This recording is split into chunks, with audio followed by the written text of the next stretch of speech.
સુપ્રભાત વિદ્યાર્થી મિત્રો, આપણે આની પહેલાના પીરિયડની અંદર પાઠ 11 યસ્ય જનનમ તસ્ય મરણમ એ આપણે જોયું, જેમાં પૂતનાથ અને વિતદાસ નામના બે પાત્રો હતા. આજે આપણે પાઠ 12 ગદ્ય કલિકાલ સર્વજ્ઞ હેમચંદ્રાચાર્ય એના વિશે અભ્યાસ કરીશું. આ પાઠની અંદર થી તમારે ગદ્ય વિભાગમાં ટૂંકનોંધ પણ પૂછાઈ શકે, 2 માર્ક્સની. હેમચંદ્રાચાર્યનું પાત્રાલેખન, હેમચંદ્રાચાર્યએ રચેલું સાહિત્ય, ત્યાર પછી સિદ્ધરાજ જયસિંહ એનું પાત્રાલેખન પણ પૂછાઈ શકે, રાજા ભોજ એનું પાત્રાલેખન પણ પૂછાઈ શકે, અને પાઠ જે માટે લખાયેલો છે કીર્તિ યશસ્ય જીવતી, કીર્તિ છે જેની પાસે કીર્તિ છે એ જીવિત રહે છે એવું આ પાઠની અંદર સમજાવવા માંગે છે, એટલે એની પણ ટૂંકનોંધ પૂછાઈ શકે. એ ટૂંકનોંધ પૂછાય તો પાઠ આધારિત લખવાની થશે. હેમચંદ્રાચાર્યનું પાત્રાલેખન પૂછાય તો પાઠમાં જે આપણે પ્રસ્તાવના આપેલી છે એની અંદર એના વિશે થોડું ઘણું લખેલું છે. હેમચંદ્રાચાર્ય મોઢવણિક જ્ઞાતિના પાહિની દેવી અને ચાંચ દેવનો પુત્ર. જન્મતાની સાથે એનું નામ ચાંગદેવ રાખવામાં આવેલું. પિતાના નામ પરથી એનું નામ ચાંગદેવ પડેલું. હેમચંદ્રાચાર્યનો જન્મ 1145 ની કાર્તિકી પૂર્ણિમાના દિવસે અમદાવાદ જિલ્લાના ધંધુકા ગામે થયો હતો. એ જ્યારે 8 વર્ષના થયા ત્યારે 8 વર્ષની વયે એને દેવચંદ્ર સુરી મહારાજ પાસેથી દીક્ષા પ્રાપ્ત કરે છે. આથી એનું નામ જે ચાંગદેવ રાખેલું હતું એ દીક્ષા લીધા પછી એનું નામ પડે છે સોમચંદ્ર. સોમ એટલે સુવર્ણ, સોનાની ચમક જેવું એનું વર્ણ, એટલે એનું નામ સોમચંદ્ર પડે છે. ત્યાર પછી 21 વર્ષની વયે એણે ઘણા બધા શાસ્ત્રોનું જ્ઞાન પ્રાપ્ત કરી અને ત્યાર પછી હેમચંદ્ર સુરી મહારાજ, એનું નામ હેમચંદ્ર સુરી પડે છે કારણ કે એણે 21 વર્ષની વયે સુરીપદ પ્રાપ્ત કરેલું. સુરીપદ એટલે સાહિત્યનું પદ, અને એનું નામ પડે છે હેમચંદ્ર સુરી. ત્યાર પછી એણે ઘણા બધા પુસ્તકો, ગ્રંથોનું વાંચન કરી અને પછી એણે સ્વરચિત ગ્રંથો બનાવી અને પોતાના ગ્રંથો જુદી જુદી વિદ્યા શાખાઓમાં એણે આપ્યા, એટલે એનું નામ કલિકાલ સર્વજ્ઞ હેમચંદ્રાચાર્ય પડે છે. આ હેમચંદ્રાચાર્યને એક વખત લુતા નામનો રોગ પણ થયેલો. એ રોગ એણે અષ્ટાંગ યોગ દ્વારા એ દૂર કરે છે. ત્યાર પછી એનું મૃત્યુ છે એ સંવંત 1229 માં એનું મૃત્યુ થયું, અને એના મૃત્યુ પછી એની જે સમાધિ છે એ શેત્રુંજય પર્વત પર અત્યારે જોવા મળે છે. તો હેમચંદ્રાચાર્ય વિશે જો ટૂંકનોંધ પૂછાય તો આ રીતે તમે એમાં લખી શકો, અને એના હેમચંદ્રાચાર્ય વિશે એમાં તમે બીજું પાઠ આધારિત પણ લખી શકો. હેમચંદ્રાચાર્યએ રચેલું સાહિત્ય એ રીતે જો ટૂંકનોંધ પૂછાય તો આપણે જે આ પાઠ આવે છે એ પાઠની અંદર છેલ્લા 2 પેરેગ્રાફ એને રચેલા સાહિત્યો વિશે જ છે. એને સિદ્ધરાજ જયસિંહના કહેવાથી પહેલાએ સિદ્ધહેમ શબ્દાનુશાસન નામનો ગ્રંથ રચ્યો. સિદ્ધહેમ શબ્દાનુશાસન નામ એટલા માટે રાખવામાં આવ્યું કે સિદ્ધરાજ જયસિંહના કહેવાથી એ ગ્રંથ લખે છે, અને હેમચંદ્રાચાર્યએ લખ્યો એટલે સિદ્ધહેમ, અને એમાં શબ્દોનું અનુશાસન છે એટલે શબ્દાનુશાસન. આ ગ્રંથની અંદર 8 અધ્યાયો છે. એના શરૂઆતના 6 અધ્યાયમાં સંસ્કૃત ભાષાનું વ્યાકરણ છે અને છેલ્લા 2 અધ્યાયમાં પ્રાકૃત ભાષાનું વ્યાકરણ આપેલું છે. પાછળનો જે છેલ્લો પેરેગ્રાફ છે એની અંદર પણ હેમચંદ્રાચાર્યએ રચેલા જે સાહિત્યો છે એ સાહિત્યોના નામ જ આપેલા છે. સિદ્ધહેમ શબ્દાનુશાસન નામનો ગ્રંથ રચ્યા પછી એને 1 લાખ શ્લોક જેટલું સાહિત્ય રચ્યું.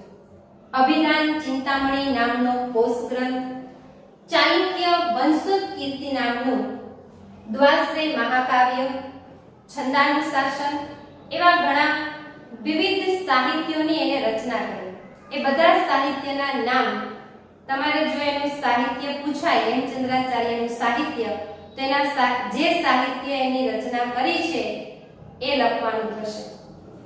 અને છેલ્લે એની ઉપમા આપવી હોય તો એ રીતે લખી શકાય કે જ્યાં સુધી સૂર્ય અને ચંદ્ર ટકી રહેશે ત્યાં સુધી સંસ્કૃત સાહિત્યમાં હેમચંદ્રાચાર્યનું નામ ટકી રહેશે. આ રીતે એની ઉપમા પણ આપી શકાય. ત્યાર પછી પૂછાઈ શકે સિદ્ધરાજ જયસિંહ. સિદ્ધરાજ જયસિંહ એ કર્ણદેવ અને મીનળ દેવીના પુત્ર છે.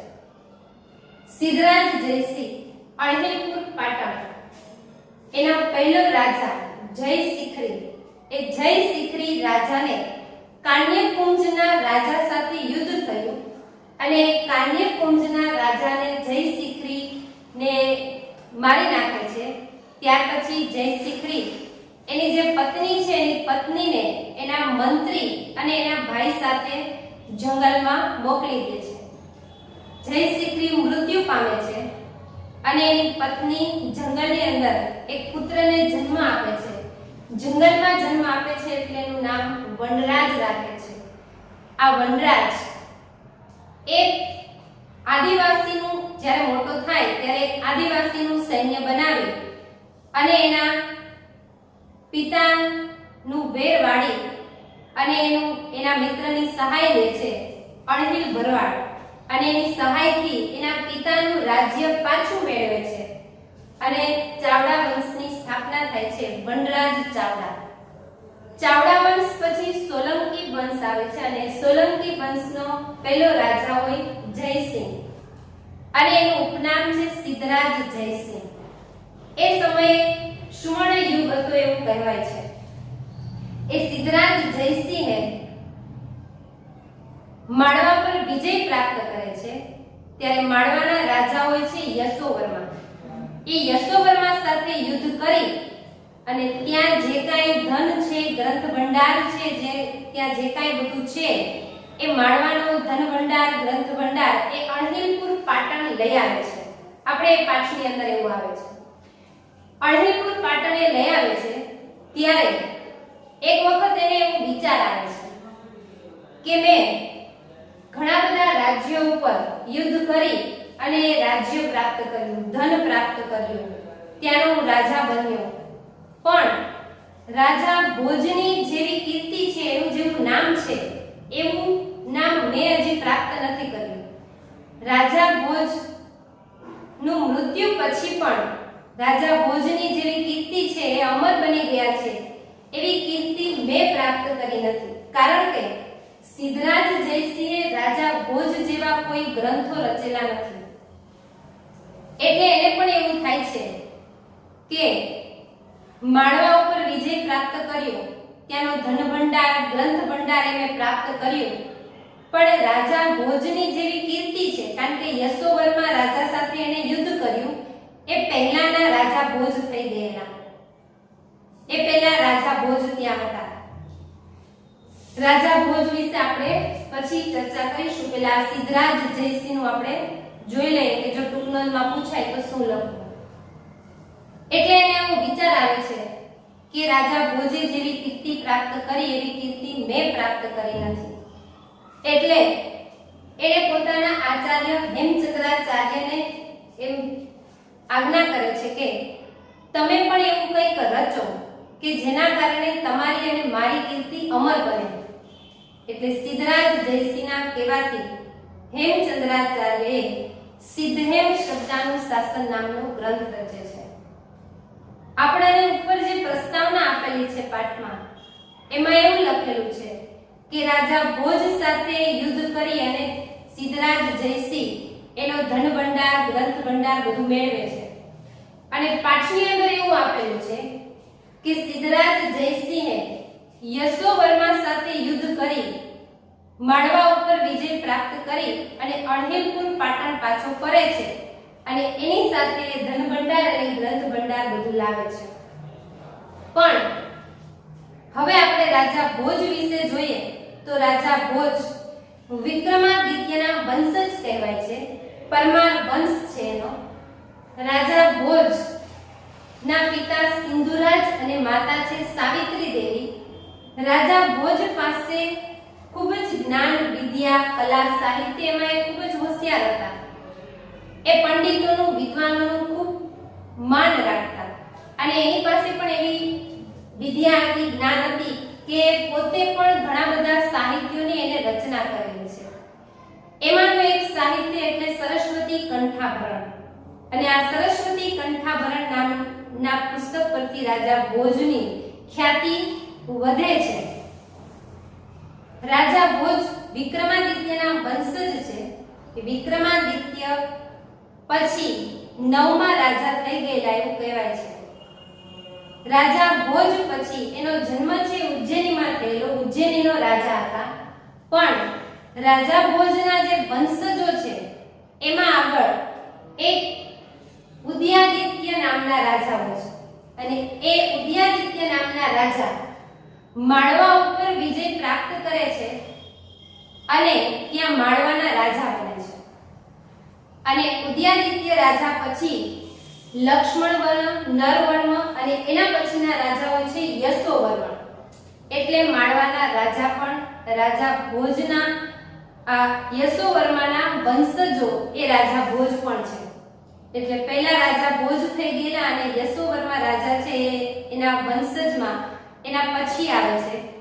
એટલે યશોવર્મા રાજા જ્યારે હોય ત્યારે રાજા ભોજે રચેલા જે સાહિત્ય છે, ગ્રંથો છે એ ત્યાં પડેલા હતા અને એ ગ્રંથો સિદ્ધરાજ જયસિંહ જ્યારે યુદ્ધ કરે છે ત્યારે એની સાથે અણહિલપુર પાટણ લઈ જાય છે અને ગ્રંથો જોઈને એને પણ એવો વિચાર આવે છે કે હું પણ એવું કંઈક રચું કે જેના કારણે મારી કીર્તિ પણ રાજા ભોજ જેવી બને.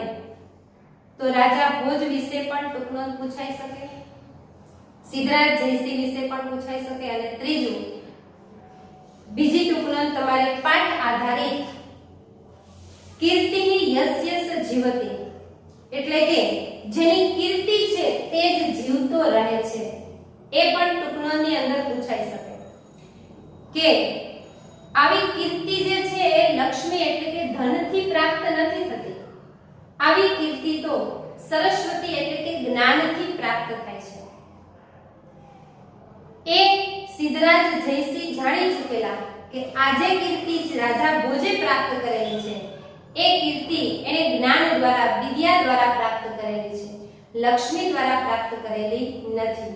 માણસ મૃત્યુ પામે તેમ છતાં પણ એનું નામ અમર બની રહે તો એ સરસ્વતી એટલે કે વિદ્યાથી અમર બને છે, પૈસાથી અમર બનતું નથી. એટલે એક ટૂંકનોંધ તમારે પાઠ આધારિત લખવાની થશે.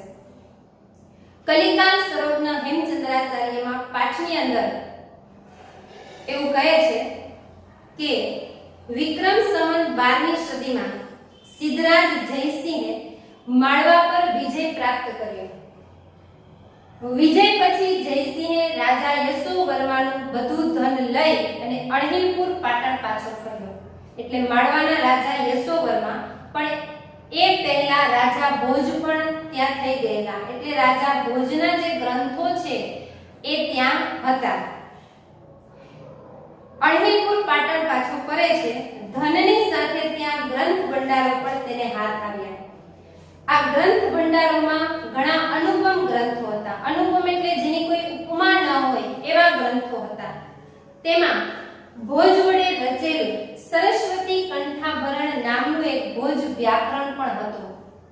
એકવાર સિદ્ધરાજ જયસિંહને વિચાર આવે છે કે માળવાના વિજય પછી, માળવા ઉપર વિજય પ્રાપ્ત કરી લીધા પછી એ ધનનો સ્વામી બને છે એની પાસે ગ્રંથ ભંડારો પણ ઘણા છે, પણ ભોજ વ્યાકરણ વડે ભોજની જેવી કીર્તિ છે, એને જેવું નામ કમાયેલું છે એવી કીર્તિ મેં પ્રાપ્ત કરી નથી. આથી એવું કંઈક કરવું જોઈએ કે જેથી મારી કીર્તિ પણ એવી બને જેવી રાજા ભોજની છે. આમ વિચારી અને જૈન મુનિ આચાર્ય હેમચંદ્રાચાર્ય પાસે જઈ અને નિવેદન કરે છે કે હે આચાર્ય વર્યા, તમે પણ ભોજ વ્યાકરણ જેવું એક વ્યાકરણ રચો કે જેનાથી તમારી અને મારી કીર્તિ અમર બને. સિદ્ધરાજ જયસિંહના નિવેદનથી પ્રેરાઈ અને હેમચંદ્રાચાર્યએ અપૂર્વ વ્યાકરણ ગ્રંથ રચ્યો. અપૂર્વ પહેલા કદી ન હોય એવો સિદ્ધ હેમ શબ્દાનુશાસન. આ ગ્રંથની અંદર 8 અધ્યાય છે. શરૂઆતના 6 અધ્યાયમાં સંસ્કૃત ભાષાનું અને છેલ્લા 2 અધ્યાયમાં પ્રાકૃત ભાષાનું વર્ણન છે. ત્યાર પછી હેમચંદ્રાચાર્યએ 1 લાખ શ્લોક જેટલું સાહિત્ય રચ્યું છે. આ સાહિત્યમાં અભિધાન ચિંતામણી નામનો કોષ ગ્રંથ, ચાલુક્ય વંશોત્કીર્તિ નામનું સંસ્કૃત અને પ્રાકૃત ભાષાથી બદ્ધ દ્વાશ્રય મહાકાવ્ય. દ્વાશ્રય મહાકાવ્ય એટલે કે કાવ્યમાં એક બાજુ શ્લોક હોય અને બીજી બાજુ એ શ્લોકનો સાર આપેલો હોય. કાવ્યનું શાસન નામનો અલંકાર શાસ્ત્રીય ગ્રંથ અને છંદાનું શાસન એવા ઘણા ગ્રંથોનો સમાવેશ થાય છે. ગુજરાત પ્રદેશમાં જન્મેલા આ હેમચંદ્રાચાર્ય માત્ર ગુજરાત પ્રદેશમાં નહીં પણ સમગ્ર સંસ્કૃત સાહિત્યમાં એમનું નામ છે એ ઝળહળે છે. સૂર્યની માફક એમનું નામ છે એ ઝળહળે છે. તો આ રીતે આ પાઠની અંદર સિદ્ધરાજ જયસિંહના કહેવાથી હેમચંદ્રાચાર્યએ જે ગ્રંથની રચના કરી એ અને શા માટે સિદ્ધરાજ જયસિંહને એવો વિચાર આવે છે કે હું પણ એવું કંઈક રચું કે જેના કારણે મારી કીર્તિ પણ રાજા ભોજ જેવી થાય. તો કે માણસ મૃત્યુ પામે તેમ છતાં પણ જો એને અમર રહેવું હોય તો એ સરસ્વતીથી એટલે કે વિદ્યાથી રહી શકે છે, લક્ષ્મી એટલે કે પૈસાથી રહી શકતો નથી. આ સિદ્ધ હેમ શબ્દાનુશાસન નામનો ગ્રંથ એને હાથીની અંબાડી પર મૂકી અને આખા નગરમાં નગર યાત્રા પણ કરાવેલી. તો આ રીતે પાઠની અંદર થી ટૂંકનોંધ પણ પૂછાઈ શકે, ઘટનાક્રમ પણ પૂછાઈ શકશે. પાઠનું ભાષાંતર શબ્દસહ આપણે આના પછીના પીરિયડની અંદર જોશું. અસ્તુ. જય હિન્દ.